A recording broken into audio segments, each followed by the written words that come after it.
Gurugram police ने आज साथ नाम का प्रोजेक्ट लॉन्च किया है। क्या है ये प्रोजेक्ट, इसके बारे में थोड़ा सा बताइए। आज हमने गुड़गांव में 4 सेक्टर कम्युनिटी सेंटर में सारे सीनियर सिटीजन्स के साथ एक साथ नाम का प्रोजेक्ट लॉन्च किया है, जिसकी फुल फॉर्म है senior assistance and timely help. उसमें हमने अपनी एक तो वेबसाइट पे एक सीनियर सिटीजन्स हेल्पलाइन बना दी है, जिसमें कि कोई भी सीनियर सिटीजन वहाँ पे रजिस्टर कर सकता है।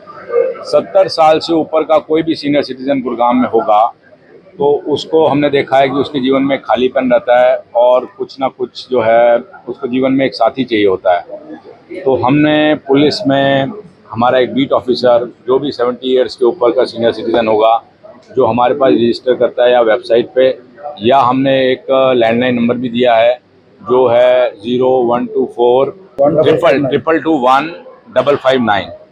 तो ये एक हमने लैंडलाइन नंबर भी सीनियर सिटीजन्स के लिए किया है। या तो वो इस नंबर पे फ़ोन करके रजिस्टर करा ले या फिर हमारी वेबसाइट में जाके रजिस्टर कर लें सीनियर सिटीज़न। उनके लिए हमने एक बीट ऑफिसर हम उनको दे देंगे, जो कि बीट ऑफिसर उनका एक साथी की तरह काम करेगा। वो उनको वीकली फोर्टनाइटली उनके हिसाब से विजिट भी करेगा और उनका हालचाल लेता रहेगा, और साथ में मान लो उनको किसी भी महकमे से कोई काम पड़ता है तो उसकी भी सहायता करने में वो उनकी मदद करेगा।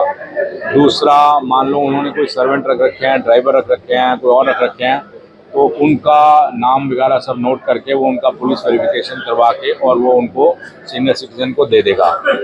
अपना नंबर वो उनके मोबाइल में सेव करवा देगा, ताकि इमरजेंसी में जैसे लोग 112 कॉल करते हैं, साइबर क्राइम हो तो 1930 कॉल करते हैं, तो वो भी उनका एक इमरजेंसी हेल्पलाइन नंबर हो जाएगा।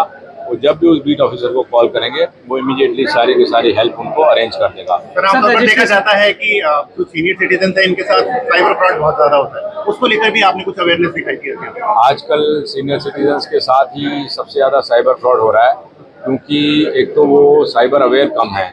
उसके लिए हमने गुड़गांव में हर एक पुलिस स्टेशन में सारे RWS को बुलाया और उन RWS के माध्यम और सीनियर सिटीजन्स को भी बुलाया साथ में, और उनके माध्यम से वैसे हमने गुड़गांव में इसकी भरपूर अवेयरनेस की है। और उसका फ़र्क ये पड़ा है कि जैसे एक महीने में हमारा जितना अमाउंट साइबर फ्रॉड में जाता था, अब इस साल में अगर आप जनवरी, फरवरी, मार्च में पिछली बार से देखें तो वो आधा अमाउंट ही साइबर फ्रॉड में जा रहा है।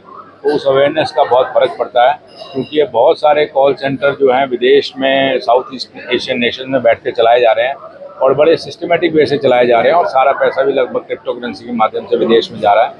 तो इसलिए साइबर अवेयरनेस बहुत इम्पोर्टेंट है। पिछले साल भी गुड़गांव पुलिस ने एक साल में 1800 साइबर क्रिमिनल्स को पकड़ा।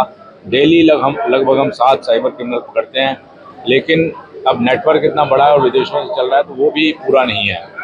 तो अब सीनियर सिटीजन्स को जब हमने इस तरह की स्कीम लॉन्च की है साथ, तो हम उम्मीद करते हैं कि इससे साइबर क्राइम भी और कम आएगा और एक सुरक्षा की भावना एक सीनियर सिटीजन्स के मन में रहेगी।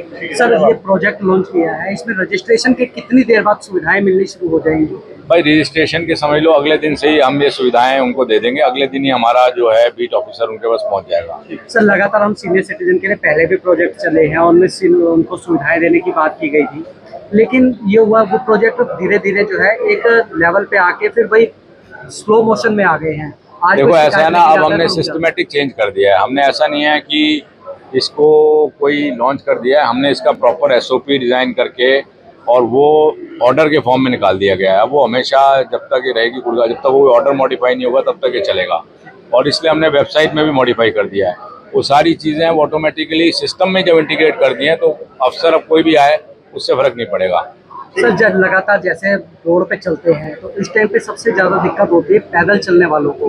उनके साथ अक्सर घटनाएं होती है, लूट जैसी घटनाएं हो जाती है। जैसे कल ही हुआ है, सेक्टर 14 में हुआ, एक व्यक्ति को बेहोश करके उससे पैसे लूट लिए गए हैं 50,000। इस तरह की घटनाओं को रोकने के लिए क्या किया जाएगा? देखो, एक तो पहले जो रॉबरी और स्नैचिंग की घटनाएं हैं, एक तो वो अगर पिछले साल से कंपेयर करें तो घट रही हैं, और लगभग सारी के सारी वारदातें हफ्ते के अंदर या 2 दिन के अंदर या 3 दिन के अंदर हम लोग ट्रेस भी कर देते हैं। और अब जैसे नए लॉज आ गए हैं तो उसमें हमें बड़ी अच्छी सुविधा मिल गई है ऑर्गेनाइज्ड क्राइम की। पहले ये था कि क्रिमिनल बार बार बेल पे बाहर आते थे और बार बार वारदात करते थे। अब अगर कोई 2 बार क्राइम अगर कोई कर लेता है तो उसमें धारा 111 BNS लग जाती है। 111 BNS लगने से क्या होता है कि उसमें अब उम्र कैद की सजा है और उसमें बेल आसानी से नहीं मिल रही। तो आप देखेंगे कि आने वाले समय में घटनाएं वैसी घट जाएंगी, क्योंकि बाहर नहीं आ पाएगा बंदा जो एक बार वारदात करेगा। उससे हमें बड़ी सुविधा मिलने वाली है। सर, क्राइम रोकने के लिए गुड़गांव पुलिस ने पहले बहुत अच्छी पहल की थी कि जो ड्यूटी चेंजिंग का टाइम होता था उस टाइम पे ज़्यादातर क्राइम होते हैं, उसको रोकने के लिए ड्यूटी टाइम थोड़ा सा चेंज किया गया था, शिफ्ट किया गया था, बैरिकेडिंग की गई थी। उसके लिए क्या देखो, ऐसा है, हमारा सरप्राइज जो है, सरप्राइज चेंज भी चल रहा है और सरप्राइज विजिट भी चल रही है। रादर कि हम लोग डिकॉय के माध्यम से, सीनियर अफसर हैं या तो खुद या किसी डिकॉय के माध्यम से अपनी नाकाबंदी और ये सारी चीज़ें चेक करते रहते हैं और उसमें सख्त कार्रवाई भी करते रहते हैं। अभी पीछे एक SHO ने एक कंप्लेनेंट की जो है चोरी की मोटरसाइकिल की वारदात रजिस्टर नहीं की, उसको 20-25 दिन हो गए उसने रजिस्टर नहीं की, तो वो CP ऑफिस में पेश हुआ मेरे पास। तो हमने उस SHO को भी कड़ी कार्रवाई करते हुए सस्पेंड किया, साथ में IO को जिसको मिला था जो कंप्लेंट लेके बैठा था, और मुंशी को भी, तो तीनों को भी सस्पेंड कर दिया। तो कोई भी अगर पुलिस अधिकारी भी कोई गलती कर रहा है तो हम उसके खिलाफ सख्त कार्रवाई कर रहे हैं, और एक उससे मैसेज है कि जनता को हमने हर हालत में पूरी सुविधा देनी है।